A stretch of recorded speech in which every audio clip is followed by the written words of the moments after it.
You think you've heard every ridiculous thing people will fight over in a divorce? Think again. In my 30 years on the bench, I've watched people battle over houses, boats, jewelry, even the family dog. But the day Marcus Holland walked into my courtroom demanding his ex-wife return a PT Cruiser, not because he needed it, but because his new girlfriend wanted it, I realized we'd reached a whole new level of petty. And let me tell you something right now. By the time this case was over, everyone in that courtroom understood one simple truth. This wasn't about a car. This was about a man who'd rather humiliate his ex-wife than act like a decent human being. So buckle up, because this ride is bumpier than a PT Cruiser with bad suspension.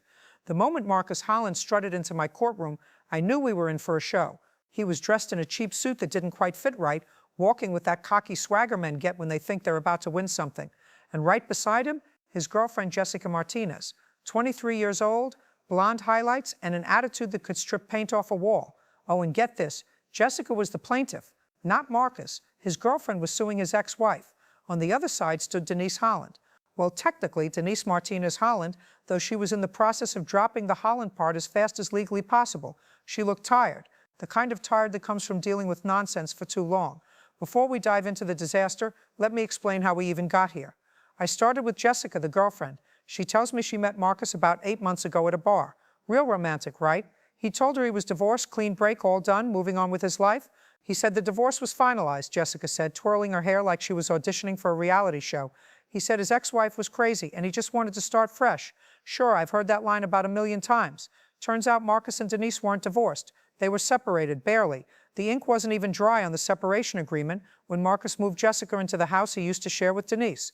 Did you know he was still legally married when you moved in? I asked her. Jessica shrugged. He said it was complicated, that she was dragging things out for the money. Of course she was. It's never the man's fault, is it? Now here's where it gets interesting. According to Jessica, about 3 months into their relationship, Marcus told her he wanted to buy her a car. Something fun, something cute, a PT Cruiser. For those of you who don't know, a PT Cruiser is that retro-looking car that was popular in the early 2000s. Some people loved them. Most people thought they looked like a shoe on wheels. But Jessica, she was obsessed. I'd always wanted one, she gushed, ever since I was a teenager. And Marcus said he wanted to make me happy. How sweet, a real Prince Charming. So Marcus supposedly bought the PT Cruiser for Jessica. Paid cash, or so he claimed, about $4,500. He registered it in his name, insured it in his name, but told Jessica it was her car. Why didn't he put it in your name? I asked. He said it was easier for insurance purposes, Jessica explained, and he wanted to make sure I was serious about us before he transferred the title. Red flag number 1, ladies and gentlemen. If a man buys you a car but won't put it in your name, it's not your car. Jessica drove that PT Cruiser everywhere, to work, to the grocery store, to visit her friends. She loved that ugly little car like it was a Ferrari. But then things got complicated. Enter Denise Holland, stage left. Denise had a completely different story, and honestly, her version made a whole lot more sense. According to Denise, she and Marcus had been married for 7 years. They'd had their problems, what couple doesn't? But things really fell apart when Marcus lost his job in late 2006. Tell me what happened when he lost his job, I said. Denise's voice was steady, but I could hear the hurt underneath. He became a different person, Your Honor. He was angry all the time. Started staying out late, stopped coming home some nights. She paused, gathering herself. I worked 2 jobs to keep us afloat. I was a waitress during the day and cleaned offices at night. I was exhausted, but I did it because that's what you do when you're married. You support each other. Apparently, Marcus didn't see it that way. While Denise was working herself to the bone, Marcus was out networking, which apparently meant drinking at bars and picking up women half his age. Denise found out about Jessica when she saw charges on their joint credit card for a hotel room she'd never stayed in. I confronted him, Denise said, and you know what he told me? He said I was boring, that I didn't understand him anymore, that he needed someone who made him feel young again. Classic midlife crisis, ladies and gentlemen, tale as old as time. Denise moved out in March 2007. She crashed with her sister while they worked out the separation agreement. And here's the important part. When she moved out, the PT Cruiser was parked in their driveway. That car belonged to both of us, Denise explained. We bought it together in 2005 with our tax refund. It was registered in Marcus's name because his credit was better, but I made half the payments. I drove it to work every single day. She pulled out a stack of receipts, oil changes, tire rotations, new windshield wipers. All of them showed Denise's signature, Denise's credit card, Denise's phone number. I took care of that car, she said, and when I moved out, Marcus told me I could take it. He said he didn't need it because he was getting a new truck. He said I deserved to have reliable transportation. So Denise took the PT Cruiser. She'd been driving it for 6 months when Jessica decided to sue her. Now it was Marcus's turn to explain himself, and boy, oh boy, did he try. Your Honor, that car is mine, Marcus said with all the confidence of a man who'd never been told no in his life. I paid for it. It's in my name. Denise stole it when she left. I held up my hand. Let me stop you right there. Did you or did you not tell your wife she could take the car? Marcus shifted his weight. I may have said something like that, but I didn't mean permanently. I meant she could borrow it until she got on her feet. So you gave your wife permission to take the car, and now you want it back. Why? Marcus glanced at Jessica. Because I promised it to Jessica. I told her it was hers. I looked at him over my glasses. When did you tell Jessica the car was hers? About 3 months ago. 3 months ago, I repeated. But your wife has been driving that car for 6 months. So you gave your wife permission to drive the car, then 3 months later told your girlfriend the same car was hers. Do I have that right? Marcus stammered. Well, when you put it like that, I'm not putting it any way, I interrupted. I'm stating facts. You can't give the same car to 2 different women and then act surprised when there's a problem. Jessica jumped in, but he bought it from me. He said it was mine. I turned to her. Sweetheart, I'm going to give you some free advice. If a man tells you something is yours but keeps his name on the title, it's not yours. It's his. And he can take it back whenever he feels like it.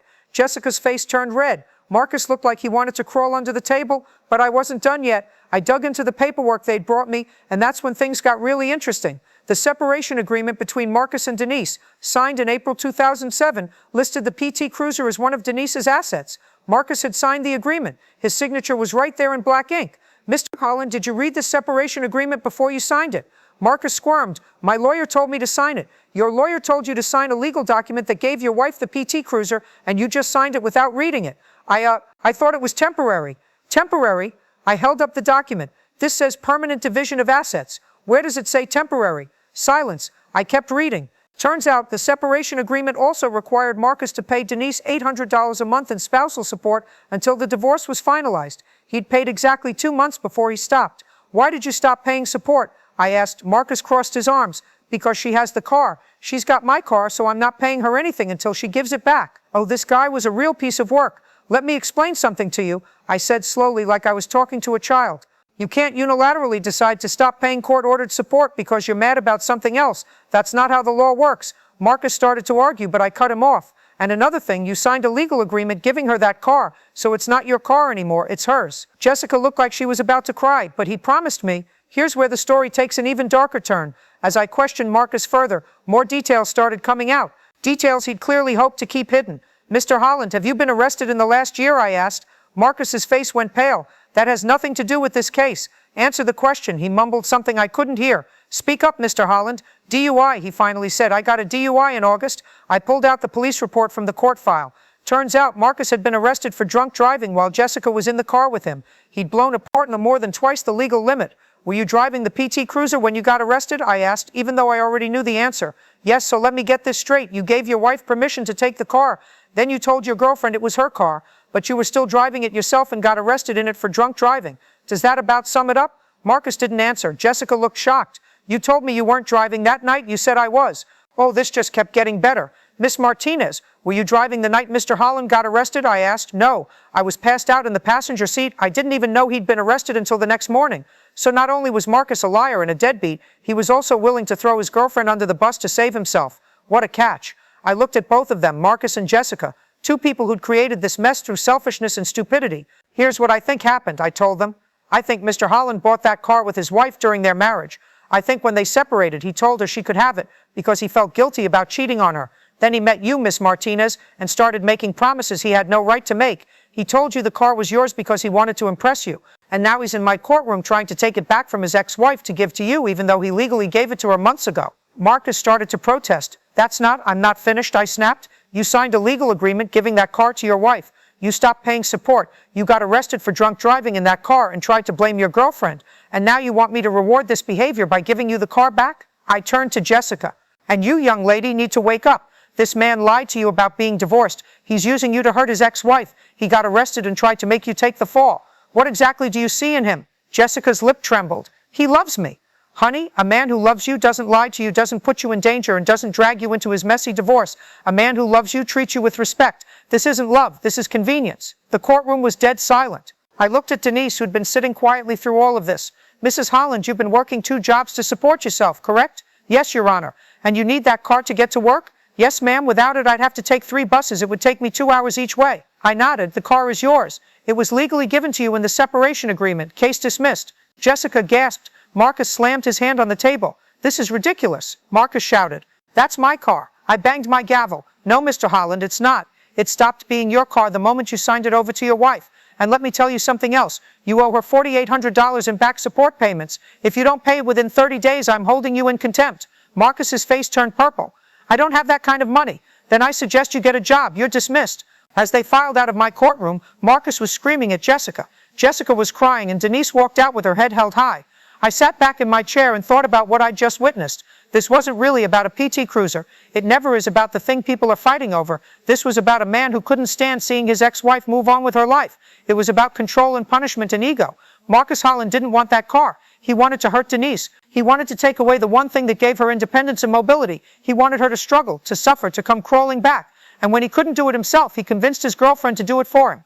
That's the real ugliness here. Jessica was just a pawn in Marcus's revenge game. She didn't even realize it until she was sitting in my courtroom watching him lie under oath. You know what the saddest part is? I see this all the time. People who claim to have loved each other, who promised to honor and cherish each other, who stood in front of their friends and family and vowed to be partners, and then they turn around and treat each other worse than enemies. Divorce brings out the worst in people. I get that. When a marriage ends, there's hurt and anger and betrayal. Those feelings are real and valid. But there's a difference between protecting yourself and trying to destroy someone else. Marcus Holland crossed that line. He didn't just want a divorce. He wanted Denise to suffer. He wanted her to fail. He wanted her to regret ever leaving him. And he was willing to use an innocent young woman to do it. Here's what I wish I could have told Jessica after the case was over. Sweetheart, run. Run as fast as you can and don't look back. A man who treats his ex-wife like garbage will eventually treat you the same way. A man who lies to his ex-wife is already lying to you. A man who uses people as weapons will use you too. You think you're special. You think you're different. You think his ex-wife must have done something to deserve his cruelty. You're wrong. One day you'll be the ex, and there will be some new 23-year-old sitting in a courtroom watching him lie about you. That's how this story always ends. As for Denise, I hope she took that PT Cruiser and drove it straight into her new life. I hope she found a better job, a better man, and better friends. I hope she looks back on her marriage to Marcus and thanks her lucky stars she got out when she did. Because here's the truth. Sometimes the best thing that can happen to you is someone walking away. Marcus thought he was punishing Denise by cheating on her and leaving her. He thought he was winning by moving on with a younger woman. But all he did was free Denise from a marriage to a man who didn't deserve her. She got the car, she got her dignity, and she got away from him. Who really won? So what's the lesson here? When you're going through a divorce or a breakup, you have a choice. You can be vindictive, petty, and cruel, or you can be decent. You can fight over every last possession, dragging each other through court for years, or you can divide things fairly and move on with your life. You can use new partners as weapons against your ex, or you can leave them out of your drama and start fresh. Marcus Holland chose revenge. Denise Holland chose dignity.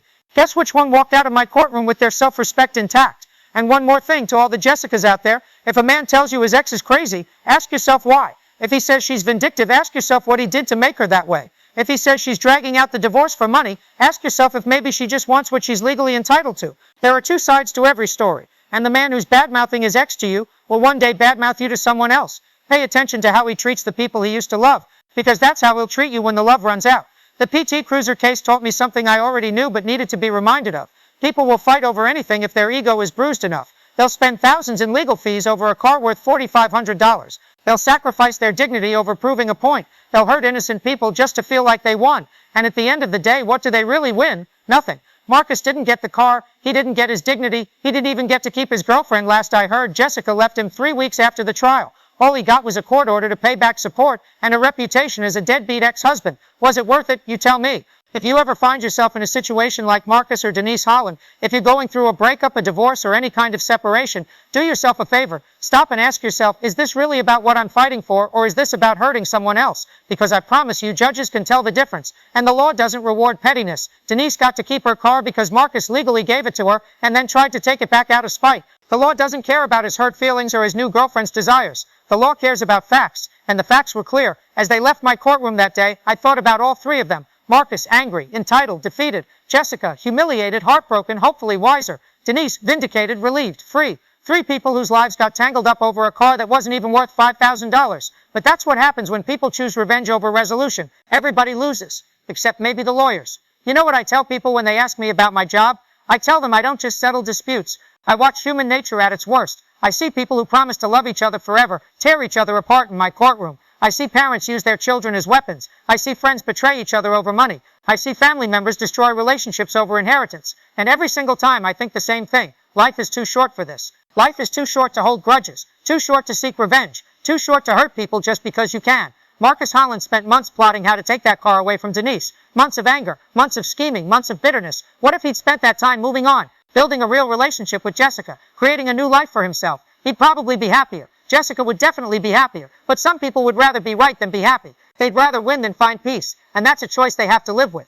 The PT Cruiser is probably still out there somewhere. Maybe Denise sold it and bought something better. Maybe she's still driving it to work every day. I don't know, and honestly, I don't care. What I care about is this. Every person who walks into my courtroom has a choice about who they want to be. They can be Marcus, bitter, vengeful, self-destructive, or they can be Denise, dignified, resilient, focused on moving forward. The law might determine who gets the car, the house, or the money, but you determine who you are. So choose wisely, because long after the case is over, long after the dust settles, you still have to live with yourself. And trust me, your reputation follows you everywhere.